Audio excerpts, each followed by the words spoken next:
Hello, I'm Dr. Charles Masarski.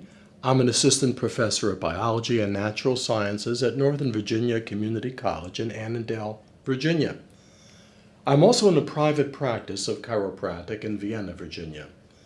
In my story, Feeding Einstein's Brain, we meet Albert Einstein in Princeton, New Jersey in the early months of 1939. He is suffering from a bit of confusion lately. Fortunately, he meets Oksana, an extremely unusual cat. As you will see, she starts Einstein on a road towards better brain function. I will portray Albert Einstein. The voice of Oksana will be that of my wife and practice partner, Dr. Marian Tadras Masarski. After the story, there will be a series of questions and answers related to brain function. Following this, selected references on the topic will be displayed. With the benefit of Hector Ravolo's directorial expertise and Vin Fulwana's editorial magic, we hope our presentation will be entertaining as well as educational. And now, it is my pleasure to present Feeding Einstein's Brain.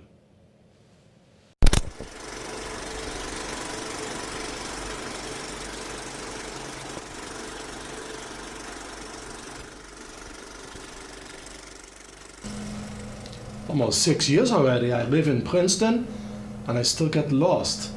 I could call my department again, but at this point it's getting embarrassing, so I'll walk around randomly. Maybe I'll recognize something. Hey, here we go, the tour of the neighborhood again. Come with me, genius. So, who are you? You don't remember me, do you? Don't worry, you didn't forget. You didn't know in the first place. Call me Oksana. Oksana? Gott in Himmel! A Russian? Let me get this straight.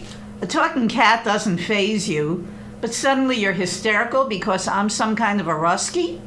What a genius. That's a good point. Are you a hallucination? I've been a bit confused lately. Don't worry, I'm real. And by the way, Russia was a long time ago. I'm strictly a Jersey girl now. You sound New Jersey, sort of. And you sound German, sort of. So, how long have you been talking? At this point, I'll believe anything, even the evidence of my eyes and ears, flawed as they may be, relatively speaking. You should only know. I've been talking for hundreds of years. It's a long tale. Better question.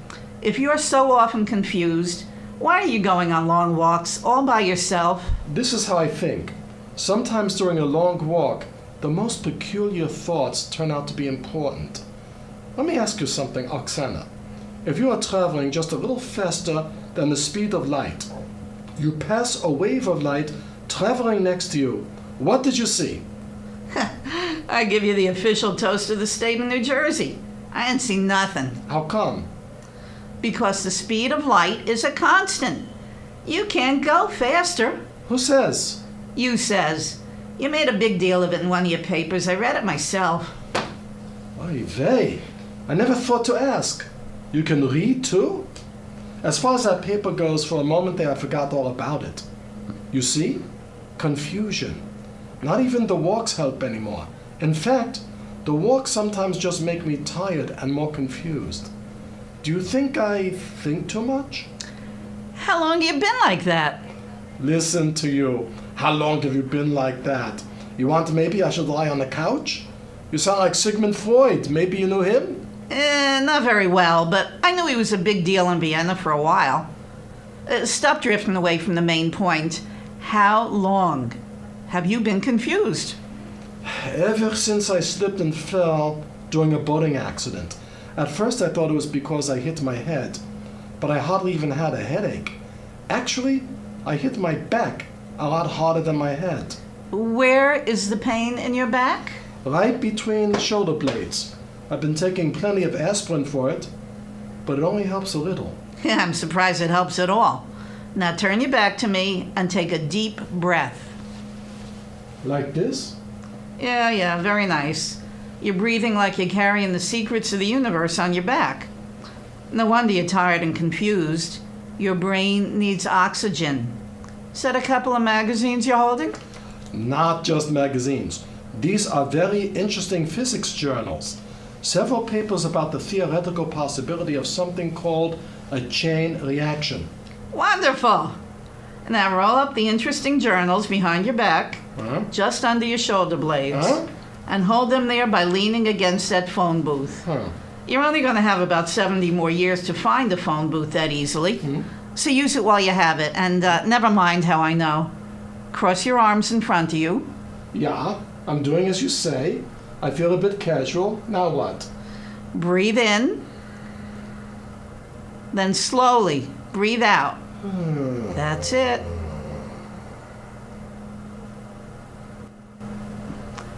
Ladies and gentlemen, please realize I am a trained expert. Do not try this maneuver or anything remotely like it on your own unless you are a chiropractor, osteopath, or physical medicine practitioner. Thank you for your kind attention to this important safety message. We now return to our story. Heilige what are you trying to do to me, you Michigan Katz? I'm clearing your head. Take in a deep breath. Yeah, the breathing is pretty good, but what does that have to do with clearing my head? You tell me, Professor. Suppose better breathing means better brain oxygen supply to the brain, no? No, I mean, yes. You still don't speak English like an American. I'm not from here. That's right, I almost forgot. Welcome to America, and thank you for contributing your talents. Hold on, come to think of it, I'm not from here either. I'm not even human. Enough already with the great national melting pot. We can use this fascinating topic for coffee talk sometime. Now let's get back on track. Does the area look any more familiar to you now? I can't say I know exactly where I am, although I can say I've definitely been here before. Although maybe it's because I've been here before lost. I'm not totally myself, but I feel a bit clearer. Actually, you are totally yourself, but if you want to get the rest of the way clearer, you'll follow the advice I give you. I'm moving in to make sure you do. What do you mean you're moving in? I decide that. It's my house. It'll be good for you. To start with, ease off the aspirin. Try to stop it altogether. It's just aspirin. Everyone I know takes aspirin. It relieves pain. Yeah, it relieves pain while beating the crap out of your stomach. We've known this for more than 40 years.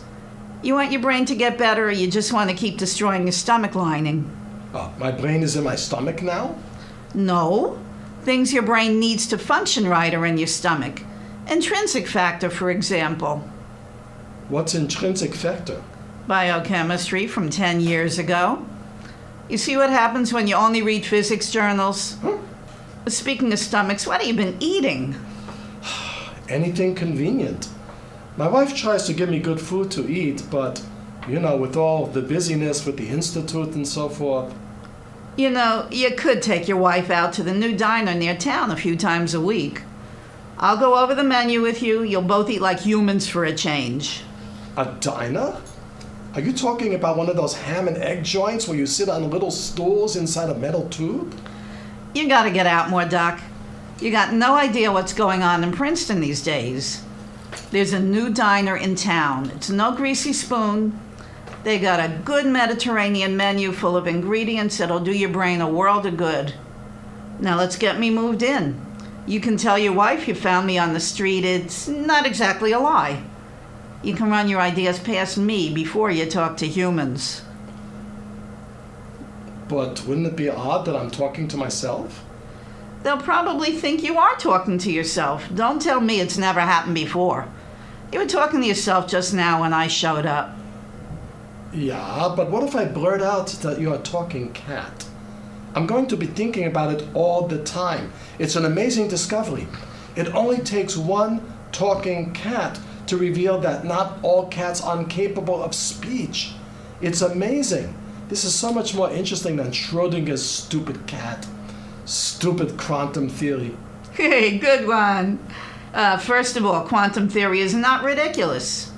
Give it time and space. And honestly, Einstein, if you blurt out I'm a talking cat, who's gonna listen? If you're not talking physics and mathematics, who really takes you seriously anyway? You're the original absent-minded professor, right? Yeah, that's right, I guess. Incidentally, what's that chain reaction they're talking about in those magazines of yours? This is where a uranium atom splits open, releases particles to split other uranium atoms, which release particles to split other uranium atoms. It would release a huge amount of energy. Shouldn't you tell FDR about that? The American president? Why would I do that? It's just a theory. Yeah, evolution is just a theory too. So is gravity. Listen, wouldn't this chain reaction make a really big explosion if you did it right? Ugh, what's wrong with me? Of course, I should have seen that right away.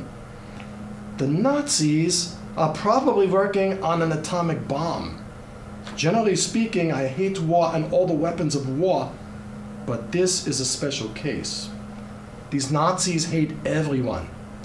Maybe it's up to us to make sure the good guys win. Yes? Yes. I'll definitely write a letter to Roosevelt. Good kitty, Oksana. Let's go home. In August of 1939, Albert Einstein lent his signature to a letter written by Leo Szilard, the physicist who first wrote of the possibility of a nuclear chain reaction. The letter urged President Franklin Delano Roosevelt to beat the Nazis in a race to develop the atomic bomb. As suggested in the story, although Einstein felt this action to be necessary, he had serious misgivings. He felt such powerful weapons put the future of civilization in grave danger. 10 years after his letter to Roosevelt, Albert Einstein stated, "I know not with what weapons World War III will be fought, but World War IV will be fought with sticks and stones." After Oksana asked me a few pointed questions, and I attempt to answer them, please look over our list of selected references and credits. Okay, looks like I'm emceeing. I corrected an upper back problem apparently related to Einstein's boating accident. How could this affect his breathing? To answer your question, let's go to the lab for a virtual dissection. The anatomy displayed on this device, the anatomage, is reconstructed from a series of detailed images taken from an actual cadaver. This makes it possible to perform a virtual dissection in a few minutes. The same demonstration would take hours or days in real-time dissection with scalpel and forceps. Please join me as I gratefully acknowledge the contribution of this gentleman who donated his body for this educational purpose. To begin with, let's take a look at the skeletal system. As you can see, the ribs are joined to these vertebrae, which constitute the thoracic spine. Breathing involves movement between the ribs and the thoracic vertebra. Undoubtedly, Oksana's adjustment of Einstein's thoracic spine helped to free this movement, which was restricted due to his boating. Now, let's add the muscular system. I'm going to remove the large superficial muscles so you can see the muscles in between the ribs. Anything having to do with the ribs is called costal. These muscles in between the ribs are the intercostal muscles. One set of intercostal muscles expands and raises the rib cage during inhalation or inspiration. Another set depresses the rib cage during exhalation or expiration. The intercostal muscles are controlled by intercostal nerves, which branch off from nerves that emerge between the thoracic vertebra. Oksana's mid-thoracic adjustment probably removed irritation and stress from these nerves, enabling the intercostal muscles to function properly. The diaphragm is the main breathing muscle, which I will show you now. This dome-shaped structure is actually two muscles, the left and right hemidiaphragm. They have a broad area of attachment to the lower rib cage. They are controlled by the left and right phrenic nerves. Although the phrenic nerves emerge from the cervical area way above where Oksana performed her adjustment, normalizing rib mechanics probably helps the diaphragm to function in a stress-free manner. Now let's look at the relationship between the skeletal and nervous system as it relates to our discussion. This string of beads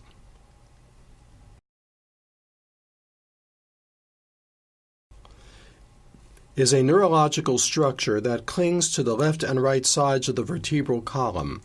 It is called the sympathetic chain. In some texts, you will also find it referred to as the sympathetic trunk, the paravertebral trunk, the paravertebral chain, and several other names.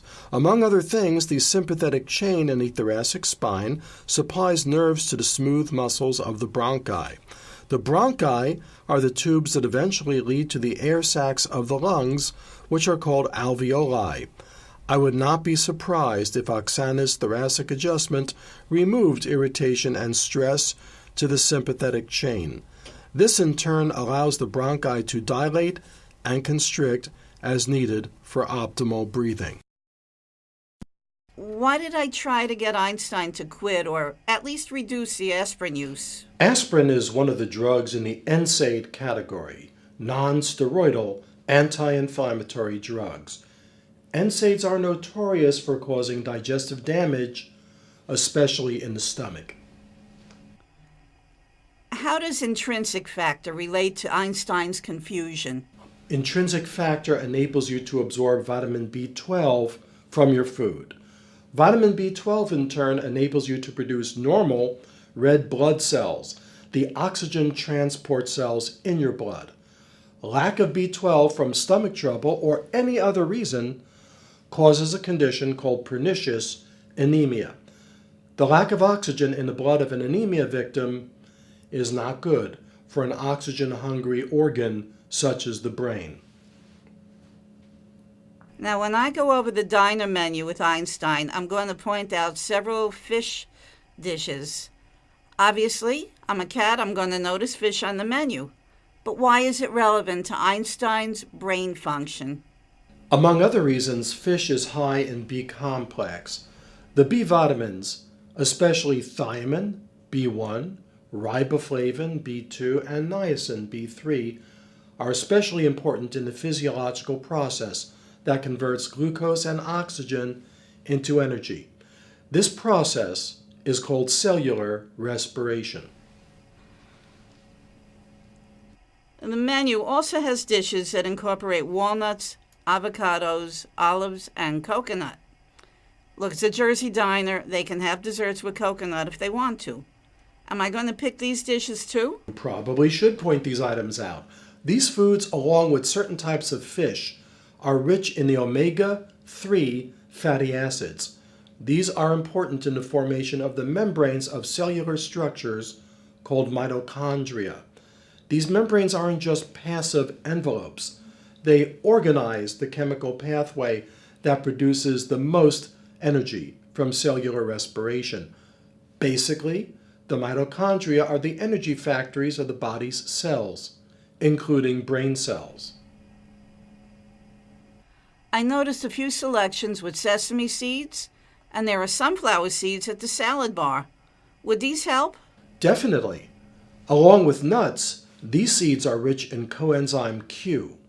This enzyme, sometimes called CoQ or ubiquinone, is essential for the final phase of cellular respiration in the previously mentioned mitochondria.